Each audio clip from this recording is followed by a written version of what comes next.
Welcome back. Now, after a performance like that, yeah, we needed some extra motivation this morning, if you ask me. We have Olabisi Akande in the building.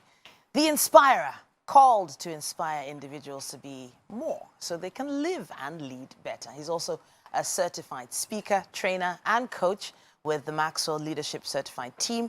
He's also an author of a really interesting book. We'll probably talk about that sometime soon right here on the show. Today, we're here to talk about the 3 pillars of success. Welcome to the show, sir. Thank you very much. Well, I've really been looking forward to this conversation because there are so many people that put together schools of thought, and you mentioned 3 pillars of success. Some might have said 4, some might have said 6, some might have even said 10. But you pinpoint 3. Which pillars are those? Go ahead. Okay, I pinpoint 3. First, let me just say why I pinpoint 3. There's a saying that the 3/4 chord is not easily broken. So that's where I took that from. But the 3 pillars of success that I believe are strong for every one of us to succeed at any level is, the first one is personal growth, because it actually begins with you. What you can't do for yourself, you can't do for others. You know, so it begins with you, and so it's personal growth. And then, of course, the second one is communication, because if we can't get through to each other, then we can't go along with each other. And once we don't go along with each other, we minimize our success. And then the third one is how we lead, because if you lead well, we become more effective with whatever it is that we're doing. All right, let's touch on the first one, personal growth.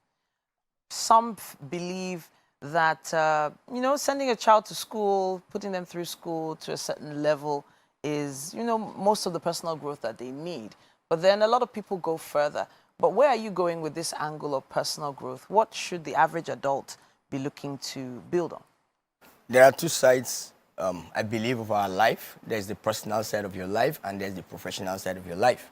But you know, the professional does not come to work, it's the person that comes to work. Okay. And if the person comes to work and he's good at work and he's not good personally, he is going to sabotage the work that he's supposed to do. Okay. I mean, the truth is that we work with each other. So if we don't grow our person, what we do is that we sabotage. Well, now, you talk about school. We go to school, we learn a lot of things in school, but the real skills of life, most of times, people don't really learn them. The skills of how you relate with somebody else, how you work with somebody else, how you talk to somebody else, these are skills that people just leave back there. The attitude we bring to work is very important. The attitude we bring to life is very important. You know, I mean, I was saying recently, and it sounds a little bit funny, you can get married on love. But you can't stay married on love. You stay married on commitment. Okay. That's a different ballgame now. So when it comes to personal development, what I believe is that everybody needs to be growing themselves, knowing where they are, where they want to be, and then taking the steps to bridge the gap. So what I'm hearing is that personal growth never really stops. Never really stops. So let's touch on the second pillar that you mentioned, communication. This feels very wide. Because on an average, we communicate with each other every single day. What sort of aspect of communication are you making reference to? Well, for me, I don't go into the deep nitty-gritties and the technicalities here and there. Okay. They are important, not that they are not important, but for me, I believe that there are just about 5 things that everybody needs to know about communication, or needs to put to mind about communication. The first one is, what's the message? What do I want to say? Rather, what do I need to say? But I realize that sometimes people want to say what they have to say. But what we really should say is what we need to say. Okay. Because sometimes we say a little too much. But when you say what you need to say, then you've come. That's the message, and it's very important. If you don't have something that you need to say, then there's no point saying anything. So that has to be clear. It has to be concise. You know, I mean, I was watching the show, and I think Mike was trying to tell Mary to do something, and she said, "No, you need to be clear about this." I mean, that's just it. Because most of the time, you hear people say, "Are you listening to me?" But I think the question should be, am I making myself clear? Okay. You know. So it's important that we know what we want, what needs to be said. Yeah. The second thing is that we need to understand the person that is saying it, that we are saying it to, because people receive communication in different ways. Okay. What I tell one person, I can't tell the other person. That's very important. So I was actually going to touch on that, because sending messages is one thing, receiving messages is another. But what is the best way to become a better receiver on this end of the communication line? And that's very important because, you see, communication has not happened until the message has been received. Okay. It's not about talking. But to be a receiver of the message, I think one thing that most times we've not talked about is the listening skill. The ability to really listen and take in what somebody is saying. Most of the time I realize that people hear you to respond to you quickly, but they don't really listen. So what you are saying is not what it, but I think that the person speaking is responsible for the communication. Okay. So what he can do or what she can do is to be sure that the other person is receiving by probably asking questions and clarifying what needs to be said. There's nothing wrong with saying it twice if you have to.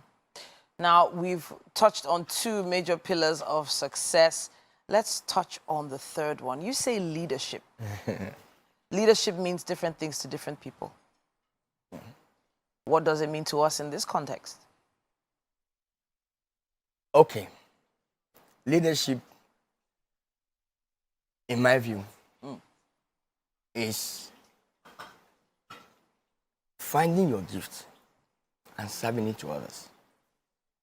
Service. Serving it to others. That's just it. Finding your gift and serving it to others. See, the more you find your gift and serve it to others, the more you're likely. But the more people you serve, the more people you are going to lead. See, and I know that a lot of people look at leadership at the higher level. But for me, leadership begins at the lower level. In fact, I always say it begins with you. Okay. So when you go back home, children lead one way or the other. Adults lead. Everybody. My son leads me a lot of times. My son is just 12, but he leads me a lot of times. He says some things that change my views, and that's it. I was actually going to touch on children and giving or helping instill leadership skills in our kids, but I do believe we are a little far spent on time at this point. We would love to hear your opinion on our topic for today on motivation. Please use our hashtag WakeUpNigeria on TVC. We would love to hear what you think, and we will do our best to respond to a lot of your messages. Thank you very much again for joining us today. Thank you so See you much. next week. Exciting, yeah.